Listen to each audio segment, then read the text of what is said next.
Guardians, what's going on, guys? Your boy Sly here, and welcome back to another Sly Nation Destiny 2 video. So, I promised myself that I would wait a full week and give it some time to sink in before I did a beta review and my thoughts about it. Now, I wanted to play every subclass, get to know every area, all the maneuvers, combos, weapons, etc. before I critique them.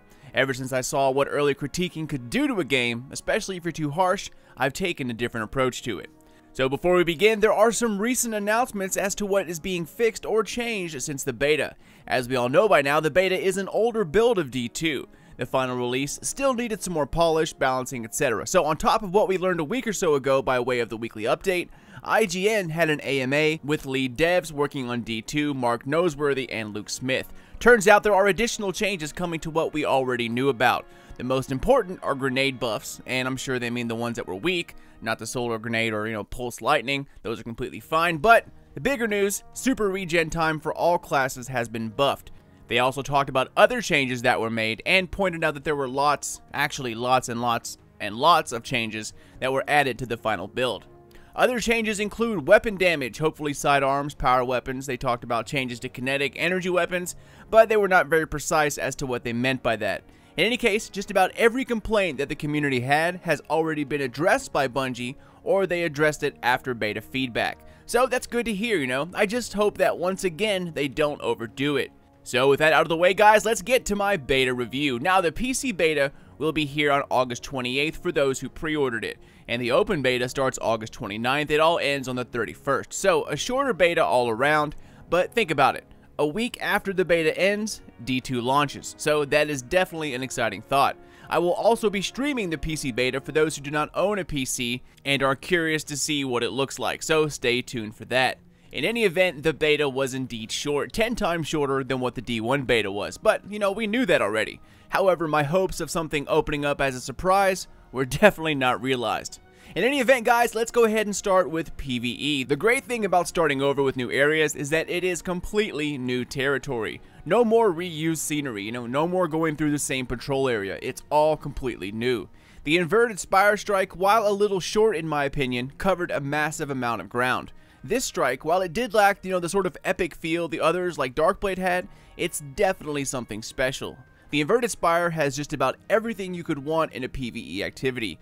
It has verticality, jumping puzzles, multiple enemies, surprises, new obstacles, new ways to tell a story through the environment, and let's not forget a multi-stage boss, where not only does the boss change, but the fighting arena changes as well. It's too bad the strike was used as an example over and over, because I would have liked to discover this one on my own.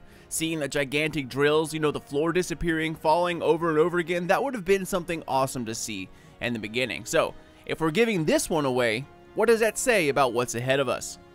The story Homecoming shows the new direction of Destiny 2, more focused on story while still delivering scenery and action together. The new graphic engine is pretty amazing, and I can't wait to see what it looks like on the PC. As far as weapons, I was originally concerned about the double primaries. I thought that once again, they were sacrificing PvE to obtain balance in PvP. While that is the case, it's not as bad as I thought it would be. The only time I had trouble with it was during boss fights.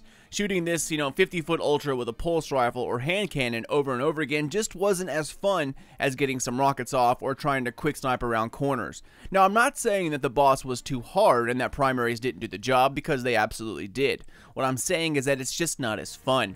I personally wouldn't mind the limited amounts of heavy ammo if the weapons we had actually felt powerful.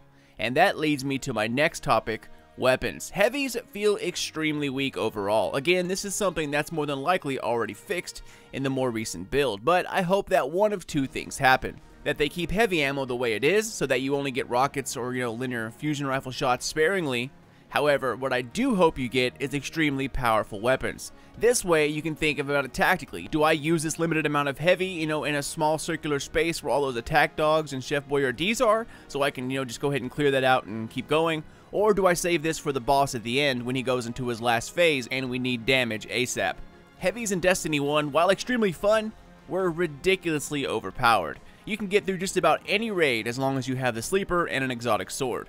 I think in D2, swords will actually be in energy slots, or perhaps even green or blues would be in your kinetic slot, but we'll have to wait and see about that. Anyways, keep the heavy ammo the same and limit the number of shots you can do with the extremely powerful weapons, or make the heavy ammo drop everywhere and keep power levels the way they are. Both, I think, would work. What will we end up seeing? Well, we'll have to wait to find out. As far as everything else, guys, most of them felt great to use. I mean, sidearms do need a bit of a buff, but only the faster rate of fire ones. If you had a chance to play around with the future War Cult sidearm, the Needle, it was actually pretty beast and even did well in the Crucible. The rest of them, though, were absolute pea shooters and need a little tweaking. Submachine guns also do fairly well, however in PvE they do need a bit of a range extension. Their damage drop off is way too close. Adding just like a few feet extra would make it way better. Scout rifles aren't as powerful as they were in D1, but still very usable. Pulse rifles and auto rifles were perfect. I have absolutely no complaints about them. Overall, weapons feel better to use in Destiny 2. They are snappier, aiming and recoil, while a bit different, just looks and feels better. Now, I didn't think the gunplay in Destiny could get much better, but it did. Now, there are a few different things that they added into the gunplay of Destiny 2 that weren't really there in Destiny 1. First, flinching. While ADSing, your flinching is pretty extreme, especially with heavy weapons. However, it's not that bad in PvE with other weapons except for sidearms for some reason. In PvP, it is very noticeable this time around. Sidearms, snipers, linear fusions have some crucial flinching going on. It's not as bad with the rest of the weapons, but it is by far more noticeable in D2 than it was in D1, especially hand cannons and snipers. And the second thing is accuracy or reticle bloom. Your gun starts out like a laser beam. Where your reticle is, that's where the bullets will land. However, over time, and especially if you're spamming the trigger or holding it down, your accuracy gets worse and your reticle starts to open up or bloom like a flower, hence reticle bloom. So with that, your bullets will group farther away than normally. This causes headshots to become less frequent and harder to hit.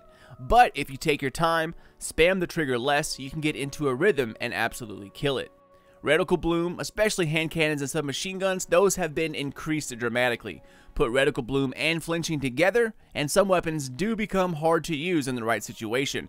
Now, I'm not saying that they weren't present in Destiny 1, but they are more so present in Destiny 2, like that you can actually notice they're here. Back in Destiny 1, you could only really notice them on snipers when you're when aiming down your scope, and hand cannons as far as reticle bloom goes. The rest you really couldn't tell that big of a difference. Alright, so sticking with PvP, the two primaries, guys, are absolutely amazing. Having one for close-up encounters and another for long-distance encounters just changes the game. The Crucible doesn't feel quite as cheap as it used to in D1 with its one-hit kills, and wombo combos. Lag, still a bit of an issue, but hopefully beta data from D1 will help improve connections. Now, according to Luke Smith, Heavy will not spawn as frequently as it did in the beta control. Even if it did, I really didn't feel like it was that huge of a burden. While we're on PvP, the game types were fairly decent, but I wish we could have played on Vostok instead of the Endless Veil, or at least have them rotate and control.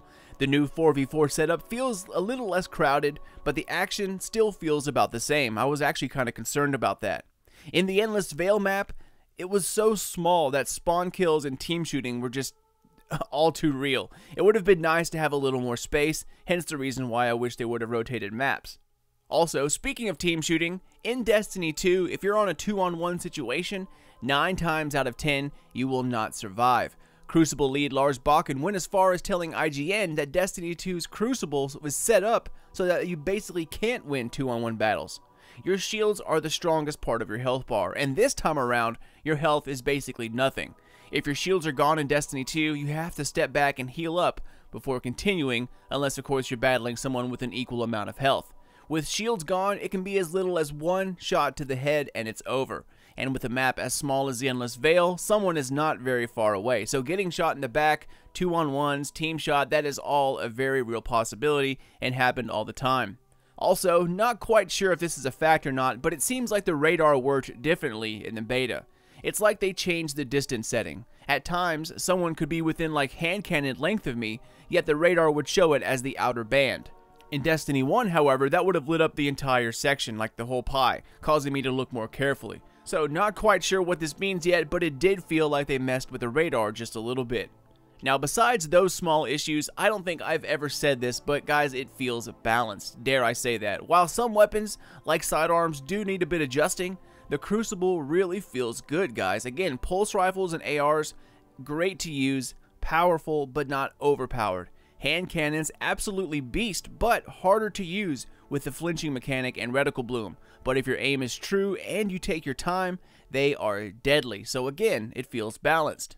And finally, let's talk about supers. Now, as we know, one of the major complaints in the beta were that abilities, mainly supers and grenades, took forever to recharge. While this was the case, it really wasn't all that bad in PvE. However, in PvP, it was definitely noticeable. But again, I really didn't mind it because it felt less cheap. I think they should have brought back the kill streak bonuses, whereas the more kills you have going, the more super energy you would get from each subsequent kill. But in response to the feedback, they have increased ability recharge rates. Again, I just hope they did not overdo it. Alright, so starting with the Titan, guys, both subclasses feel absolutely great to use. I mean, the new roaming striker, straight up beast. Shoulder charging is great in PvP and in PvE, and I'm talking about the super shoulder charging. However, nothing is better than taking out a group of enemies than with a good old-fashioned Titan Slam. Also, the mechanic where the higher you activate your Fist of Havoc, the more damage you do, really helps out with yellow bar majors because they are quite the beast to take down. It lets you kill them while still being able to get back up and use your super elsewhere. The Sentinel Titan is everything that we thought it would be. Agile, versatile, and extremely fun to use. Being able to pop a bubble or go on the offensive is a game changer. It lets you read the flow of battle like never before. The shield throw, it was a bit underwhelming than what I thought it was going to be, but once we unlock the other subclass, and there are 2 of them, I'm sure it'll get better. I really would have liked to have seen something like kills from the throwing shield grant double orbs or something like that. That would have been a great added bonus because I feel like throwing the shield gets wasted half of the time. The Titan jumps, well, they're not as good as in D1 of course, but they are still plenty fast, and in combination with the Striker shoulder charge, you are still super mobile. And on that note, I can't wait to see what they do with the Sunbreaker. Next, let's talk about the Warlocks. I went in thinking that the Dawnblade was going to be the best one out of all of them, like going to be beast. And while it has its times, it ended up being one of the more underwhelming supers out there. The flames didn't travel fast enough or far enough, and they have a terrible arc.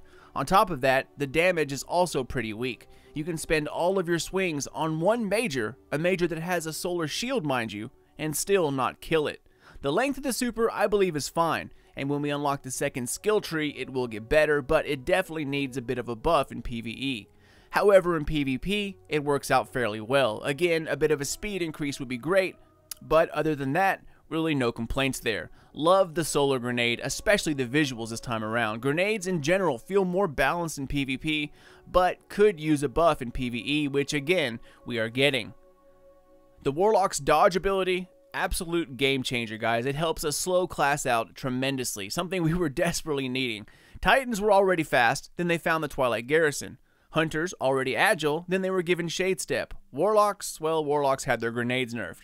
So seeing this ability in D2 is straight up amazing. Also, if you use your dodge while your super is activated, you can dodge all over the place to get in for the kill. When we finally get the second skill tree unlocked, we get to use Phoenix Dive, and when that happens, it will become one deadly subclass. The only negative besides the super damage and the speed is that your jump is still a little too floaty, actually more so than in Destiny 1. I really would have liked to have seen a bit more of a speed boost. Moving on to Voidwalker, has its great points, but also a few bad ones. Blink feels great to use, more so than in Destiny 1, and I love that you can use Glide in conjunction with Blink so you don't fall to your death 5 times out of 10. Now, it's a nice, small adjustment that goes a very long way.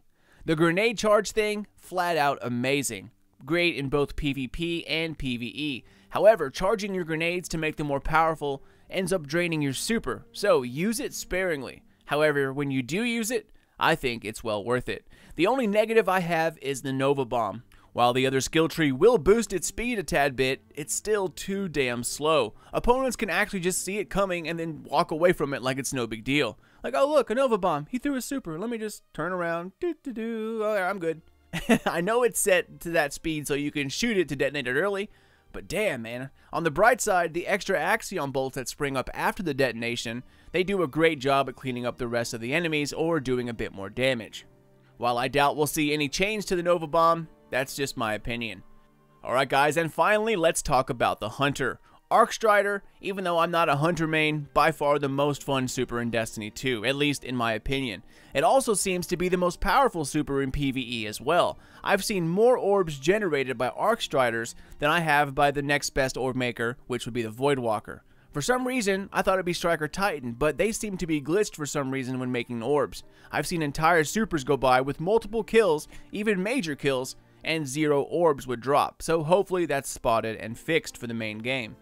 The Hunter class ability, which is the dodge or shade step, crosses over into Arc Strider's super and gives you an acrobatic dodge ability that lets you slip right up in between enemies and then wipe them off the map.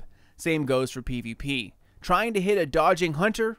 Pretty hard to do. The different moves and combos also lend itself to changing scenarios nicely. The dodge actually has a function as well, which gives your next swing of your bladed staff a little extra kick with some added AoE damage. The ground pound is just as powerful as the Titan's Fist of Havoc and even seems to be a bit bigger in terms of area damage. So add the fact that it's super powerful, fun to use, and it reluctantly gets my favorite super of the beta. Now we still have 3 other subclasses to watch out for, so whether or not it will hold on to that title, we'll have to wait and see. The bad thing is that the Arc Strider's grenades are absolute trash. They all need a bit of work and a small upgrade in damage. I love the synergy that the subclass has with its dodge ability and melees. Once you get into the flow of things, you can really start to appreciate its potential. And our last subclass, and also my least favorite, the Golden Gun. While it still works nicely in PvP, the skill tree we had in the beta wasn't its best showing. I'm sure it'll get better when the other skill tree unlocks or we have some exotics that help it out, but the 6 shots, while nice in PvE, drain way too quickly to be practical.